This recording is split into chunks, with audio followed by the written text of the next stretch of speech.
Good morning, fellow YouTubers, YouTuber world, friends. It is Tuesday, October 3rd. If you've noticed on my YouTube page, I'm experimenting with shorts right now. I thought I've made several of them in the past, but they never pop up. So finally last night I spent a little time playing and I got it. So I think I'm going to do a few more of those because sometimes there's things going on around here that are just a few minutes long that are kind of cool, and I shoot them and then they just sit. And like one of those was with the kitten and the snake, and it was kind of gross watching it, but it was also kind of neat. I've been here 4 years in this resort, and this is the most snakes I've seen this year. So I don't know if we have like a what do you call it, like a explosion of garter snakes, but they're everywhere. And so yeah, so I've got some shorts on my YouTube, and just little snippets of my life here and there, nothing long.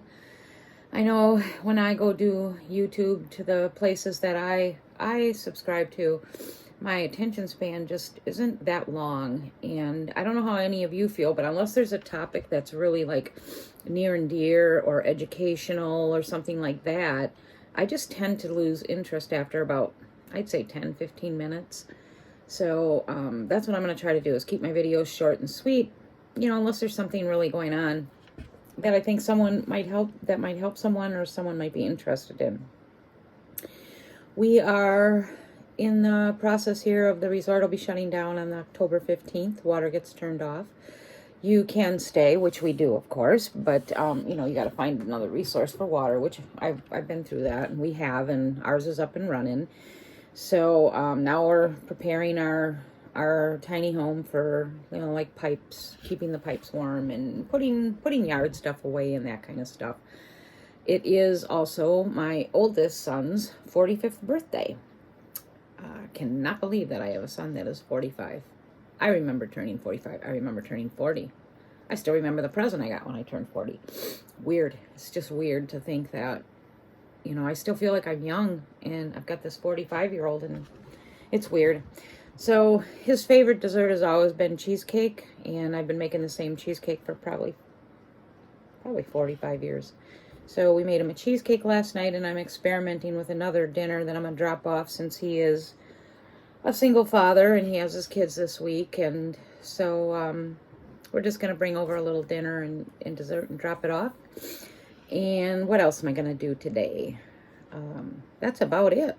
Load a wash, pick up my yard a little bit. We are about to get the Feral House up and running, their winter house, which I can tell they're already looking for, because we set their feral house up on top of our picnic table for the winter, and then we moved that next to our house, and then we set up a heat source. Well, I can tell, especially with Mama Cat, that she's kind of like looking for it. It's not cold here yet, but she's been sleeping underneath the picnic table and on the picnic table, which she wasn't doing all summer. So that's kind of telling me, like, she's like, okay guys, where's my house? So I'm hoping Baldy will get that set up starting today.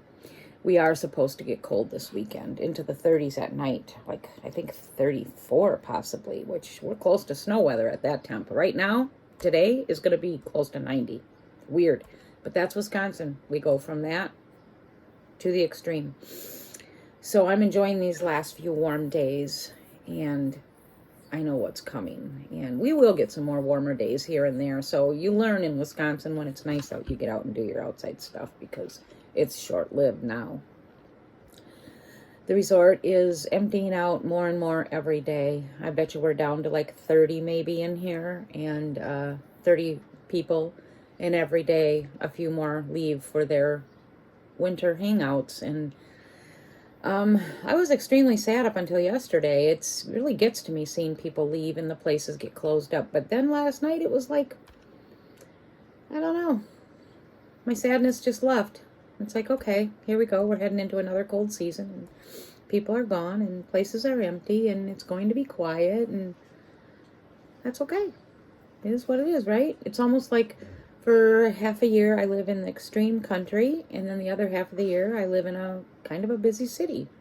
So it's my time to enjoy the quiet. And I do, because one of the things I get tired of is like when all the golf carts are running around and kids and teenagers are all over. It's really hard to do anything. It's hard to ride my bike. It's hard to get out. So right now I can do pretty much everything and there's nobody around, so it's nice. I have my scans coming up. I think the 17th. So what is that, 14 days? I have not canceled yet. I don't think I'm going to cancel. My wanting to cancel is getting less. I don't really want to know, but I know that I have to know what's going on. I'm having some problems, like I mentioned in my last video, with my arms and underneath my arms and in the chest area. So I'm hoping it's just like old age things. And I am leaning, though, towards if I have to make a change in treatment, I'm leaning towards not making any changes until close to spring. I'm leaning towards going off of treatment. If this one is no longer working, I'm leaning towards going off, giving my body 100% break of cancer treatments, and seeing, like, I'd be eager to see, number one, if my legs improved, and also just if my overall feelings would improve, because I do think I battle with a little bit of depression, and I don't know if it's the meds, I don't know what it is, but I just want to see, I mean, if the cancer isn't growing fast, which it obviously is not, because I'm in 12 years, heading in year 13 now, I would think that I could take a break. And what I might ask to do is, after these scans, depending on what happens, if I decide to take a break because the treatment's not working, then maybe get scanned again in like 3 or 4 months in spring and see, how much it grew again. If it didn't grow at all, I think I'd stay off treatment. If it grew a little, then I guess I'd move forward with another treatment. But if my cancer just like stays as it is, I think I'm just going to deal with it. Each treatment, like I said, brings new side effects, and I just don't want to deal. And I'm eager to see my body without all this crap. I'm eager to see how I would feel, how my bones would feel, how my legs would feel. I don't know about other people, but for me, I'm just so darn tired of all these. I take so many pills, and I'm just so tired of it. So if I can get rid of 1 or 2, I'd like to do that.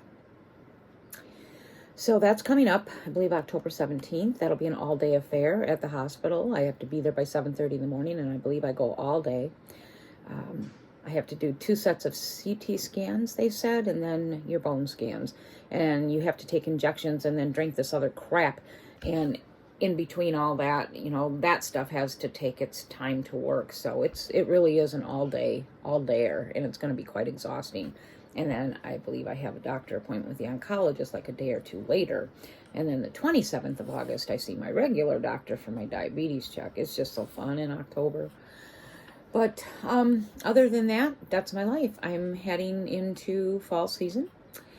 I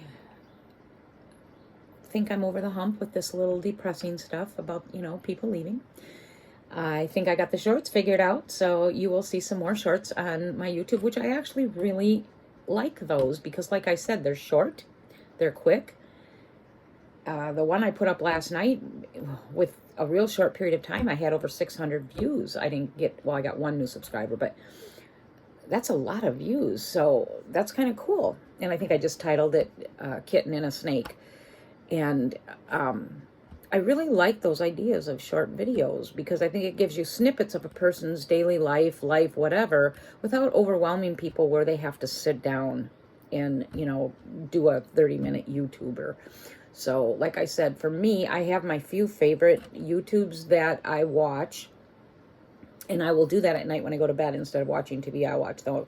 Now, those I will go the 30 minutes because those ones I've known by now. I've been doing it for over 6 months, and I like their content. But for the majority of the YouTubes that I subscribe to, I kind of scroll through and pick what I think I'd be interested in. I can't do 30, 45 minutes of some of the stuff. I do follow a few of the doomsdayer preppers, And honestly, I'm getting tired of it. I'm getting tired of the negativity. I'm getting tired of trying to scare the crap out of people. As a believer, I know God says, do not fear. And that is said 365 times in the Bible. That's for one day of a day of the entire year. So think about that. God obviously doesn't want us living in fear. Well, these doomsday preppers, I can understand prepping because I do. We save food and we stock and store. We do some of that stuff to an extent. But I'll just give you a quick example. There was one that he goes out to the stores every day on a daily basis. That's his YouTube. And, he prices things and then he comes back and lets people know what's going on with prices and foods and stuff. Yeah, more than just foods. But anyway, it was about maybe 3 weeks, 4 weeks ago. There was this big to-do about rice and how there's going to be a huge shortage of rice. And rice is going to go through the roof. It might be even where you can't buy it. So we did go out. I bought, I think, 2 large boxes of rice. That was it. Nothing, my minute rice. Nothing out of the ordinary. Nothing that's going to take up a lot of space. We don't eat a whole ton of rice, but I use it quite a bit. More so in the winter. So I did buy two boxes, the large boxes of minute rice. Well, now it's like a month later, we go out, and I've been keeping an eye on the prices of rice, and guess what? No explosion of price. No lack of rice. That's just one example. There's many, many more. But it's kind of salted me to some of these channels. And the other thing I don't like, a lot of YouTubers do this, is they do these catchy headlines where they pull you in. Do this now or you won't make it. Do this now or your family ain't going to make it. I despise that kind of stuff because I think it's misleading. It's dishonest. And especially if this is coming from believers, and I don't think we should be doing that. It's just to pull people in and to get the subscribers up there, because anybody with a brain knows the more subscribers, the more likes, the more viewers, your money goes up, right? So I'd like to earn money too from YouTube, but I don't want to do it in a dishonest way. So if I do an attention-grabbing headline, I'm going to do it in a way where it's a totally honest thing. Saying like, do this now or you won't make it, do this now or your family won't make it, I think is a horrible way to start a YouTube video. It's so misleading and so fear-mongering. We don't need that. Life is hard enough right now. This country is struggling enough right now. You can find other ways to pull your viewers in and watch and learn. You don't have to get on that boat. To me, that's just as bad as the other side that's being, in your face dishonest and doing bad things. Are we any better when we're doing those types of things? No, we're not. And so, and again, I can't stress enough, for those of you who have a faith, it's very clear in God's word. Do not live in fear. As for preparing, yes. Do I believe in preparing, stocking? Yes, I do. But I would do that even without the condition our country's in. Have a little bit of extras, just in case, any of my kids lose their jobs or go through a hard time. I want to be able to help them as much as I can. I can't do much financially, but I can sure do food and, help with kids and that kind of stuff. So I'm off on another tangent. But anyway, now I don't know how I got here. Anyway, I hope you're enjoying my shorts. I hope to do a lot more of those because I kind of like them. And it might get me out there doing more filming of my daily life and little things I do, and give you guys more of a glimpse into what my life is like on a daily basis for those that care. And, remember that I do live daily with stage 4 cancer, which is pretty rough. And so I'm just so darn excited and proud and happy when I can have a decent day and get up and go, not just do stuff, but even film. So for me to have the option of doing, I think shorts are 5 minutes or less, a short YouTube video instead of something for 30 minutes, I love that idea, because for me to do these longer videos, number one, I like to make sure I look presentable, and that doesn't always happen in my daily life. I have too many days that I call them my poopy days, where I just don't, I shower and that's it. And I put on icky clothes and I just put my hair up. That's it. I don't wear makeup. I don't fix myself up. I just spend a lot of my time laying around and looking like I feel, which is pretty rough. So today is a decent day. It's a beautiful day. It's our last really warm day. I think tomorrow it'll be like 80, but today is going to be close to 90. So I'm going to get out and enjoy it and maybe take a ride by a lake and get a sandwich or something. And then we got to whip up a little birthday dinner for my son and drop that off. And that's it. I hope all of you have a great day. Please hit that like button, subscribe, share my videos, and I hope that everyone is doing well. And I will see all of you soon.